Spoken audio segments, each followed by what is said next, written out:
அதனாலதான் உன் அப்பாவோட அவமானத்துக்கு பழி வாங்க ஏன் பசங்களை வச்சு செய்ய பாக்குறியா? அண்ணா, எங்க அப்பா இந்த குடும்பத்துக்காக என்ன வெல்லாம் அனுபவிக்கல.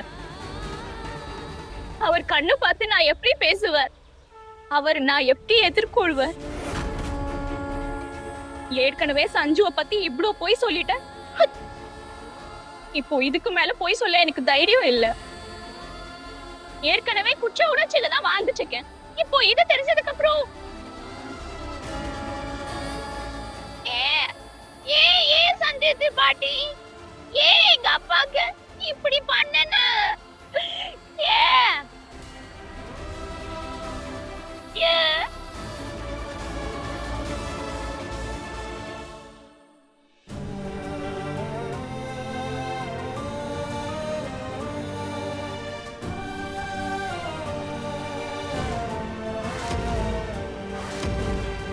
அண்ணா, இன்னைக்குதான் புரியுது துப்பாக்கி எவ்வளவு ஆபத்தான விஷயம்னு.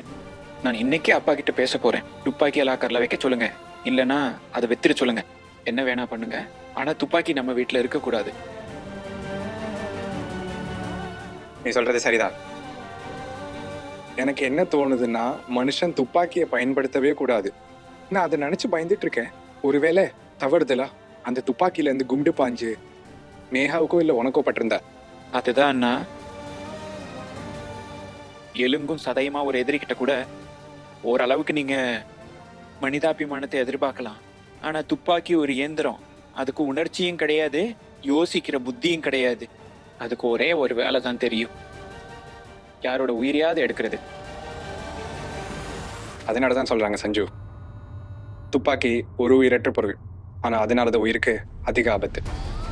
இப்போ புரியுதுன்னா, சின்ன வயசுல அப்பா எனக்காக விளையாட்டு துப்பாக்கி வாங்கிட்டு வரும்போது ஏன் நீங்க என்ன விளையாட விடலன்னு இப்போ புரியுது. அப்புறம் நீங்க அந்த துப்பாக்கியை உடைச்சிருவீங்க. நீங்க அதை விரும்பல, பொம்மை துப்பாக்கியில கூட விளையாட விரும்பல. சின்ன வயசுல புரியாத விஷயம் வளர்ந்த பிறகு புரிஞ்சிடுது. இவ்வளவு பெரிய அசம்பாவிதம் நடந்திருக்காது. ஆனா சஞ்சு, மறுபடியும் இப்படி ஒரு தப்பு நடக்கக்கூடாது, சரிங்க? ஆனா சஞ்சு, ஒன்று சொல்லு, நான் அங்க இந்தியன் காஃபி ஹோம்ல நேஹாவோட இருக்கேன்னு உனக்கு எப்படி தெரிஞ்சது? நீ எப்படி நேர துப்பாக்கியோட வந்த? அது நம்ம வீட்டுக்கு பின்னாடி தானே இருக்கு இந்தியன் காஃபி ஹோம். அங்க போனப்போ தெரிஞ்சது. அங்க வெயிட்டர் ஒருத்தருக்கு ஒருத்தர் பேசிட்டு இருந்தாங்க. சரியா 12 மணிக்கு ஒரு பையன் நேஹா அக்கா கிட்ட தன் காதல சொல்ல போறான்னு பேசிட்டாங்கன்னா. நான் ஒரு நிமிஷத்துல வந்துடுறேன்.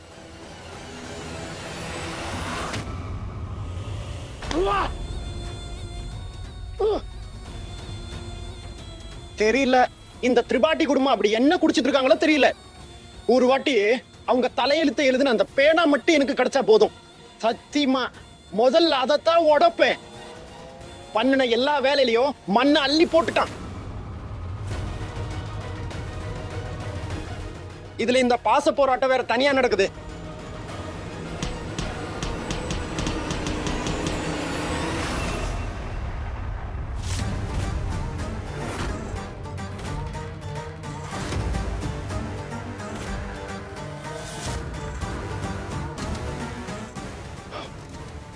என்னாச்சு பங்கஜ், ஏன் இவ்வளவு கோவமா இருக்க? சரி, ஒரு விஷயம் சொல்லு. நீ நேஹாவை பத்தி என்கிட்ட சொல்ல வந்தப்போ அப்ப என் புத்தி வேலை செய்யல, நான் பைத்தியம் ஆயிட்டேன். அந்த நேரத்துல நீ என்ன பண்ணிருக்கணும்? உன் அண்ணனை சமாதானப்படுத்தி இருக்கணும். அதை விட்டுட்டு நீ தூண்டி விட்ட.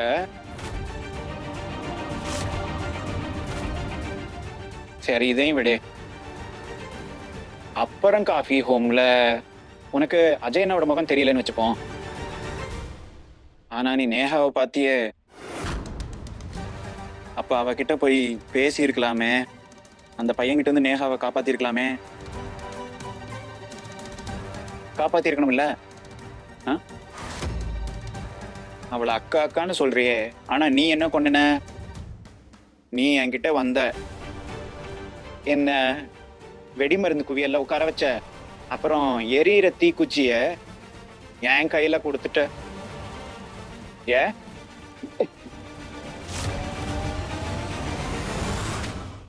என்னாச்சு? ஏன் எங்கேயும் அங்கேயும் பார்க்குற?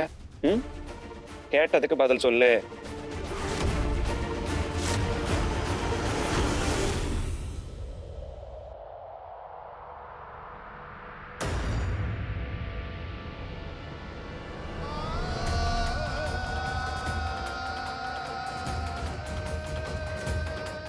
சஞ்சுவோட வலிக்கு பதில் சொல்லத்தான் உன் அப்பாவை நாங்க வேலைக்காரனா ஆக்கினோம். அதுக்கப்புறம் உன் அப்பாவை உதைச்சு சஸ்பெண்ட் பண்ண வச்சோம். கஷ்டப்படுறதுக்கு கட்டாயப்படுத்தினோம்.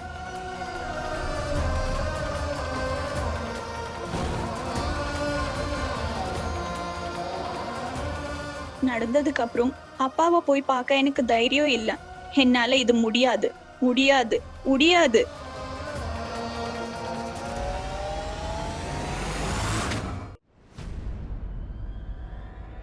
என்னாச்சு நேஹா? ஏன் இவ்ளோ கவலையா இருக்க? சொல்லு, என்னாச்சு? நீ என்ன என்ன பண்ணிட்டு இருக்க? நேஹா, அட அட அட என்ன பண்ணிட்டு இருக்க நேஹா? அம்மா கிட்ட ஏதாவது சொல்லுவியா? வெளியே வந்து பேசு. இல்லம்மா, இல்ல, என்னால அப்பாவோட முகத்தை பார்க்க முடியாது. அவரோட கண்ணை பார்த்து பேச முடியல. அவர் முன்னாடி போக எனக்கு பயமா இருக்கு. நேஹா, நேஹா, நீதான் என்ன பயமுறுத்திட்டு இருக்க. சொல்லு, என்ன விஷயம்? எனக்கு தெரியும் அம்மா, அப்பா உங்ககிட்ட எல்லாமே சொல்லியிருப்பாரு. அஜய் சாருக்கு குண்டு பட்டுச்சு, நான் அவ சஞ்சய் வீட்டுக்கு கூட்டிட்டு போனேன். இதெல்லாம் தெரிஞ்சதுக்கு அப்புறம் உங்க 2 பேர் மனசுலயும் நிறைய கேள்விங்க ஊறிச்சுக்கும். உங்க எல்லா கேள்விக்கும் பதில் சொல்ல நான் தயாரா இருக்கேன். ஆனா அதுக்கு முன்னாடி நீங்க ஒரு கேள்விக்கு பதில் சொல்லுங்க. அப்பா என்கிட்ட சொல்லலங்கிறது புரியுது. ஏன்னா அவர் தன் மனசுல இருக்கிற கஷ்டத்தை பசங்க கிட்ட சொல்ல மாட்டாரு. ஆனா நீங்க ஏன் இவ்ளோ பெரிய உண்மையை என்கிட்ட இருந்து மறைச்சீங்க? சஞ்சயும் அவங்க வீட்டுல இருக்கிறவங்களும் அப்பாவை இவ்ளோ கேவலப்படுத்தினாங்கன்னு ஏன் என்கிட்ட சொல்லல? அவரை சஸ்பெண்ட் பண்ணி வச்சாங்க. ஏம்மா ஏன்? உங்களுக்கு ஒரு யோசனையும் இல்லம்மா, நீங்க பண்ண இந்த தப்பால நான் எவ்வளவு பெரிய தண்டனை அனுபவிக்கிறேன்னு. ஒவ்வொரு வாட்டியும் நீங்க நான் சின்ன பொண்ணு இல்ல பெரியவள் ஆயிட்டேன்னு சொல்றீங்க. அட, நான் பெரியவள் ஆயிட்டேன்னா அப்புறம் இவ்வளவு பெரிய விஷயத்தை என்கிட்ட மறைச்சிங்க. ஏறும்மா, பெத்த வந்த கடவுளோட வடிவம். இந்த விஷயத்த இவ்வளவு சீரியஸா எடுத்திருக்கீங்க. எப்பவாவது உங்க பசங்க கிட்ட ஒரு மனுஷனா நடந்துக்கோங்க. என்னாச்சு? உன் நாக்கியா அரங்கி போச்சு? கேட்டதுக்கு பதில் சொல்லு.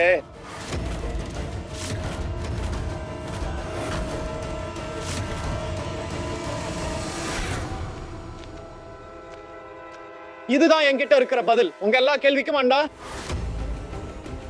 நான் இங்க இருந்து குதிச்சு செத்துறவா? விஷயம் இதோட முடிஞ்சிடும். அட, என் மேல சந்தேகப்படுறீங்களா? உங்க தம்பி மேல. நான் உங்க நல்லதுக்கு தான் நினைச்சேன். அட, நான் பயந்துட்டேன். நேஹா அக்கா உங்களை விட்டு பிரிஞ்சிட்டா நீங்க உயிரோடவே செத்துருவீங்கன்னு நினைச்சேன். அட, அதனாலதான் உங்ககிட்ட உண்மையை சொல்ற தப்ப பண்ணிட்டேன். அட, ஆனா அங்க நிஜமாவே துப்பாக்கி சூடு நடக்கும்னு எனக்கு தெரியாது. இவ்வளவு பெரிய பிரச்சனை ஆகும்னு நினைக்கல. என்கிட்ட சொல்றீங்க நேஹா அக்கா முன்னாடி போய் அந்த பையனுக்கு புரிய வச்சிருக்கலான்னு. ஆனா நீங்க அங்க அந்த போய் அமைதியா இருந்தீங்களா? அடா, நீங்களும் பாத்தீங்க தானே, அந்த பையன் வேற யாரும் இல்ல, அஜய் அண்ணான்னு. அப்புறம் ஏன்னா அவர் மேல துப்பாக்கியை நீட்டினீங்க? அவர் திரும்ப திரும்ப சொல்லியும் ஏன் நீங்க துப்பாக்கியை கீழே போடல? ஏன்னா அவரை திட்டிட்டே இருந்தீங்க. நான் சொல்றேன், ஏன்னா நீங்க நேஹா அக்காவை உண்மையா காதலிக்கிறீங்க.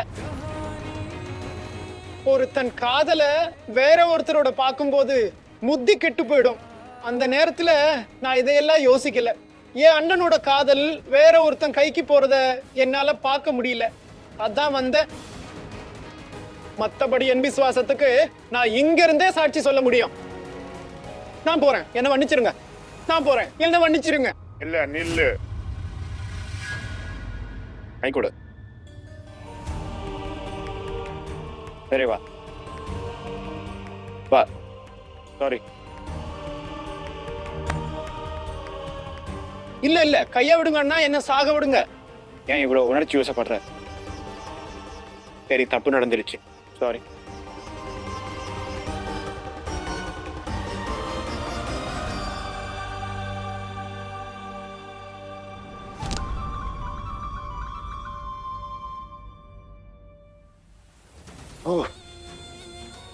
நூலிழையில தப்பிச்சிடா பங்காஜ்.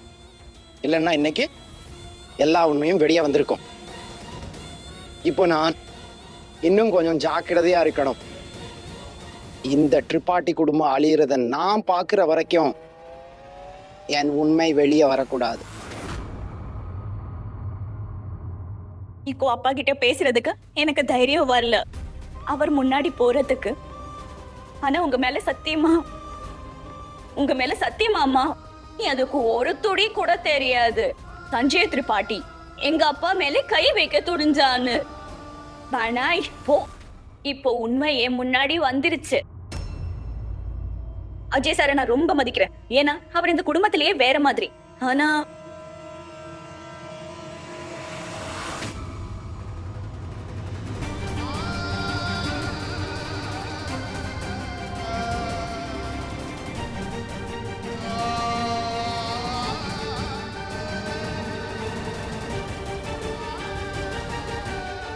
ஆனா இப்போ அந்த திரிபாட்டி குடும்பத்தோட, முக்கியமா சஞ்சய் திரிபாட்டியோட எனக்கு எந்த சம்பந்தமும் இல்ல.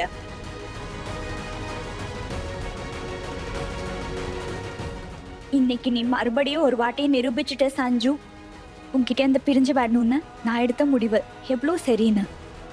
தேங்க்யூ மகாதேவ். அவனோட நிஜ முகத்தை எனக்கு காட்டினதுக்கு எனக்கு சந்தோஷமா இருக்கு. நான் சரியான நேரத்துல சரியான முடிவை எடுத்திருக்கேன். என்ன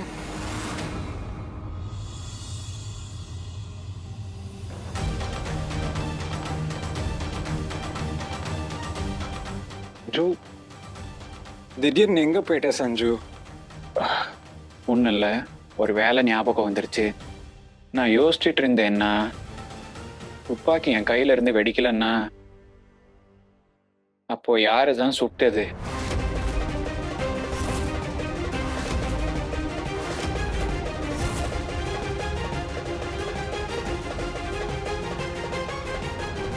எது எப்படியோ நான் போலீஸ்ல புகார் கொடுக்க போறேன்.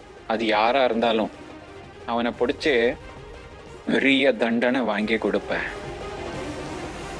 சாரி சஞ்சு, நான் நிஜமாவே நினைச்ச சஞ்சு நேஹாவும் தோடி மட்டும்தான். எனக்கு ஒரு யோசமே இல்லை நீ அவளை காதலிக்கிறேன்னு. இல்லைன்னா நீங்க என் காதலை என்கிட்ட இருந்து பறிக்க முயற்சி பண்ணிருக்க மாட்டீங்க, எனக்கு தெரியும்.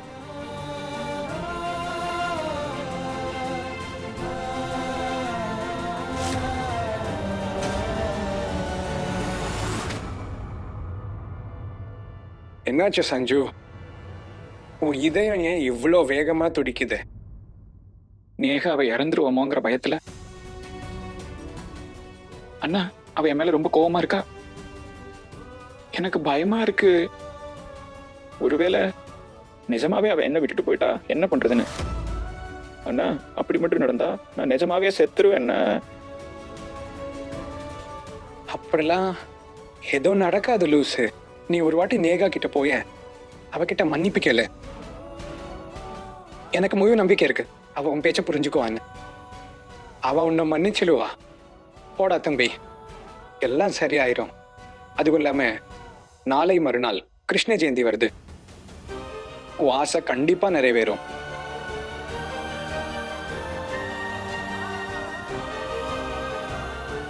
அண்ணா, ஒருவேளை அவ என்ன மன்னிக்க முடியாதுன்னு சொல்லிட்டா என்ன பண்றது? அதுக்கு ஒன்னே இருக்கேன்ல, நான் நேஹா கிட்ட பேசுறேன். அப்புறம் எப்பவும் உங்க 2 பேர் உறவுக்கும் யாரோட கண்ணும் படாம நான் பார்த்துப்பேன். இது என் சத்தியம்.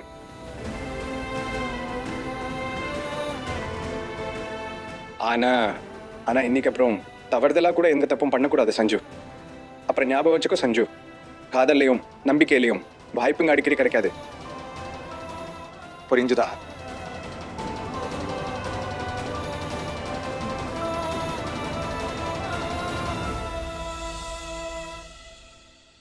ராசி இல்லாத நேஹா கால் இந்த வீட்டுல பட்டுடுச்சு. இப்போ கங்கா தீர்த்தத்தை வச்சு வீட்டை சுத்தம் பண்ணணும். உண்மை என்னன்னா பேபி, அவ நம்ம பையன் அஜயோட உயிரை காப்பாத்திருக்கா. அந்த பொண்ணு நம்ம பசங்களுக்கு இடையில வராம இருந்திருந்தா இப்போ இந்த நிலைமை வந்திருக்காது. அங்க துப்பாக்கி சூடு நடந்திருக்காது. உயிரை காப்பாத்த வேண்டிய அவசியமும் வந்திருக்காது. இன்னைக்கு அப்புறம் இந்த வீட்ல அந்த பொண்ணு பத்தின எந்த விஷயத்தையும் நான் கேட்க விரும்பல. அவ முகத்தையே நான் பார்க்க விரும்பல. அந்த அபசகுனம் என் பசங்க கிட்ட வரக்கூடாது.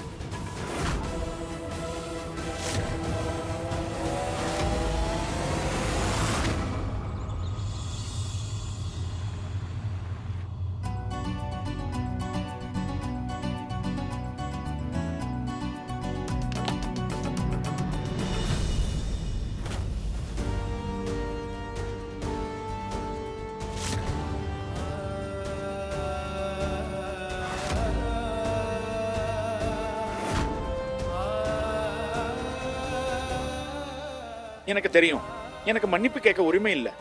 நான் மன்னிப்புக்கு தகுதியானவனும் இல்ல. நீ ஏன் என்ன விட்டு ஓடுறன்னு எனக்கு தெரியும். ஏன்னா உனக்கு என்கிட்ட பேச கூட பிடிக்கல. ஆனா நான் வேண்டான்னு சொல்லியும் நீ விட்டு கொடுக்கல. அப்படி இருக்கும்போது நான் எப்படி விட்டு கொடுப்பேன்? எனக்கு தெரியும் நேகா, எந்த காதல் தோத்து போகுதோ விட்டு கொடுக்கறதுனாலதான்.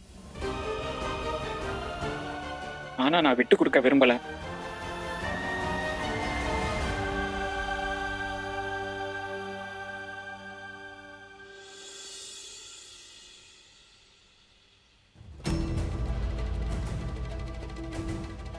தயவு செஞ்சு என்ன மன்னிச்சிடு.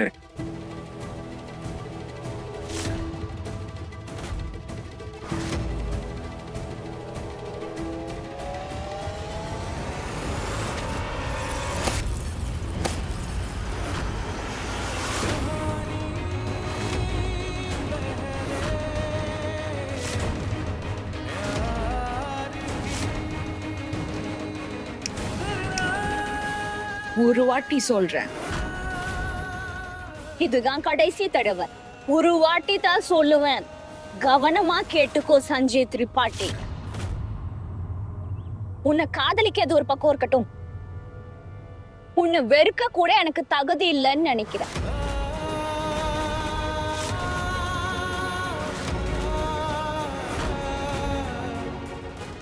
நேஹா, சஞ்சுக்கும் எனக்கும் இடையில இன்னையில இருந்து இப்போ இருந்து எந்த உறவும் இல்ல.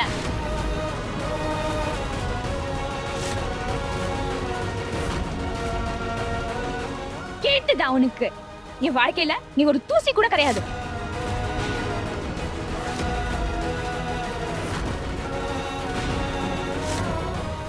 எந்த பொண்ணுக்கும் முதல் ஹீரோ அவளோட அப்பா தான்.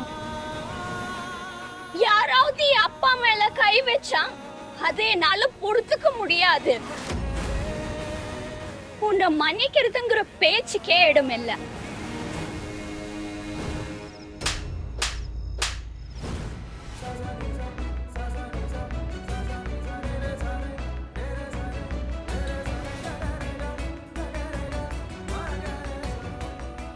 பரவாயில்ல, நான் ஏத்துக்கிறேன். நான் தப்பு பண்ணிட்டேன். ஆனா எது நடந்தாலும் நான் வேணும்னு எதையும் பண்ணல. நான் போதையில இருந்தப்போ. போதையில உன் நிஜ முகம் வெளியே வந்துச்சுன்னு ஏன் சொல்ல மாட்ட?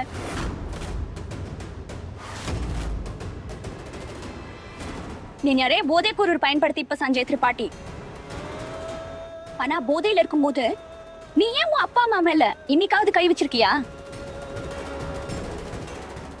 ஏன் இன்னும் அங்கேயும் என்ன பாக்குற? கண்ணை பார்த்து பேசு. அந்த சஞ்சய் திரிபாட்டியோட கெட்டெல்லாம் எங்க போச்சு? எனக்கு பதில் சொல்லு. அவங்க கிட்ட ஏனி என்னைக்கும் தப்பா நடந்துக்கல. உன் வீட்ல எங்க அப்பாவை அவமானப்படுத்தினப்போ அப்போ கூட அப்போ நீயும் உன் குடும்பமும் போதையில யாருனீங்க? ஏன் அப்ப ஏதோ சொல்லல? ஏன் அமைதியா இருந்த? பிரச்சனை மதுல இல்ல, உன் எண்ணத்துல இருக்கு, உன் குணத்துல இருக்கு, உன்னை வளர்த்த விதத்துல இருக்கு, உன் கலாச்சாரத்துல இருக்கு. இன்னைக்கு வரைக்கும் நம்ம ரெண்டு பேருக்கும் இடையில நடந்த எதையும் எது நடந்திருக்க கூடாதோ அத பத்தி நான் எங்க அப்பா கிட்ட எதுவும் சொல்லல. அவருக்கும் அது தெரியணும்னு நான் விரும்பல. எதுவும் தெரியக்கூடாது. நான் எல்லாத்தையும் மறந்துட்டு முன்னாடி போக விரும்புற, அவ்வளவுதான். நேகா, தயவு செஞ்சு என் பேச்ச கேளு. நான் உன்கிட்ட மன்னிப்பு கேட்கிறேன். நேகா, நான் சத்தியம் பண்றேன், உன் படிப்பு, உன் வேலை, உன் கனவு, இது எதுக்கும் நடுவுல நான் வரமாட்டேன். நான் உனக்கு முடிஞ்ச வரைக்கும் சப்போர்ட் பண்ணுவேன். ப்ளீஸ் நேகா, என்ன மன்னிச்சிடு.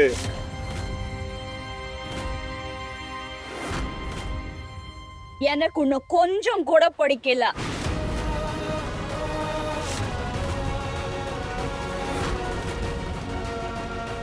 உன்னை மறுபடியும் சந்திக்கவும் நான் விரும்பல. போதும். ஒரு பொண்ணு உன்னை உசுரா காதலிச்சிட்டு இருந்தா அவளை அந்த அளவுக்கு கட்டாயப்படுத்தாத. அவ உன்னை ரொம்ப வெறுக்க ஆரம்பிச்சிடுவான்.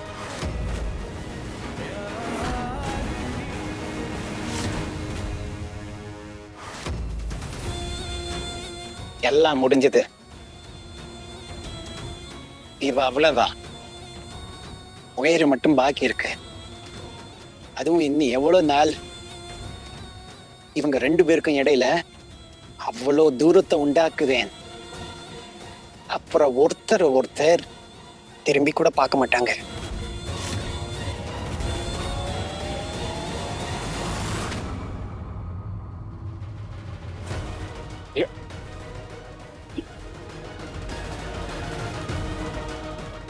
தூரமா போக எவ்வளவு வேணா முயற்சி பண்ணினேகா, நீ ஓ சஞ்சய் கிட்ட திரும்ப வந்துதான் ஆகணும்.